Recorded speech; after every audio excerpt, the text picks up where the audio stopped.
সাহেব উনি যদি মানিকগঞ্জ আল্লাহর ওলির কাছে বায়াত যদি না হয়তো খেয়াল করবেন, উনি যদি না হয়তো, উনি সাধারণ মানুষ।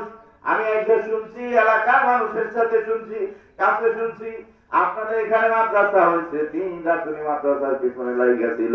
বন্ধুরা আমার, এরা কাজ করছে যে ওনারা ভালো জানেন আল্লাহর ওলি গাছ তোমার পরিচয় কি, ফলে পরিচয় আল্লাহ ওয়ালা লোকের কাছে যায় মানুষ আল্লাহ ওয়ালাই হয়।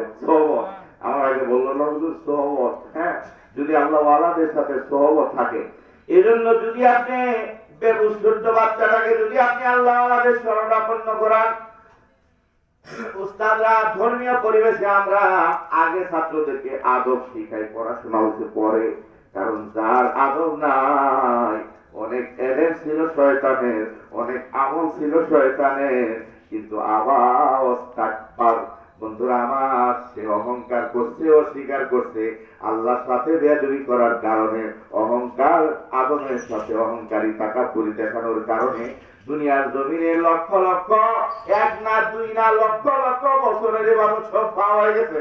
ঠিক কিনা বলেন? ঠিক। এজন্য আমরা আদব শিক্ষা দেই বাচ্চাদেরকে। আজ তো বন্ধুরা আমার, আমরা যারা এখানে আছি, হ্যাঁ, আমরা হয়তো এখানে যে আদব শিখছি, এজন্য যদি বাচ্চা দিয়ে কোনো মানুষ সুখী হতে চান, শান্তিতে থাকতে চান, তাহলে আল্লাহ ওয়ালাদের কাছে দিতে হবে। বন্ধুরে আমার, আপনার নবী অনেক চেষ্টা করছে এই ডার্কনেস, অন্ধকারাচ্ছন্ন আরবটাকে ভালো করার জন্য।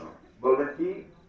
আরবে তামাম পৃথিবীর সবচেয়ে বেশি মদের রাস্তাখানা ছিল, সবচেয়ে বেশি। অনেক কার্যকলাপ আছে জঘন্যতম, যেগুলো আমাদের মুখে ভাষা আনতে পারবো না, এত জঘন্য কাজ ছিল, জঘন্যতম কাজ ছিল।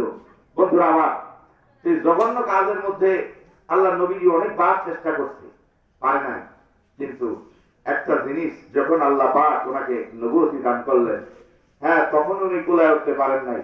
কিন্তু আল্লাহ নবীর হাতে পৃথিবীর সর্বশ্রেষ্ঠ শক্তি, সর্বশ্রেষ্ঠ অস্ত্র, মহা অস্ত্র, হেদায়েতের অস্ত্র আল্লাহ পাক নবীজির কাছে দিয়ে দিয়েছে। সেটার নাম কি?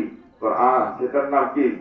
এই কোরআনের অস্ত্র দিয়ে তামাম পৃথিবীকে থান করে দেওয়া সম্ভব। ঠিক কিনা বলে? ঠিক। সবচেয়ে শ্রেষ্ঠ পৃথিবীর যত মুজিজা আছে, আশ্চর্য আছে, অলৌকিকত্ব আছে, সমস্ত অলৌকিকত্ব আল্লাহ কোরআনে রেখেছে। সুবহানাল্লাহ। কোরআন শিখাও ছেলে মেয়েকে, ওহে মুসলমান, জান কবজের কালে তোমার হইবে রে আসান, হইবে রে আসান। একই ছেলে আলেম হলে পড়বে কোরআন, মৃত্যুকালে কবরেরই আযাব তোমার হবে না গো আর। ওই বাবাই তো গর্বিত, ওই মাই তো গর্বিত, যেই মা, যেই বাবা তার সন্তানকে আলেম বানাইতে পারছে। ঠিক কিনা বলেন? ঠিক।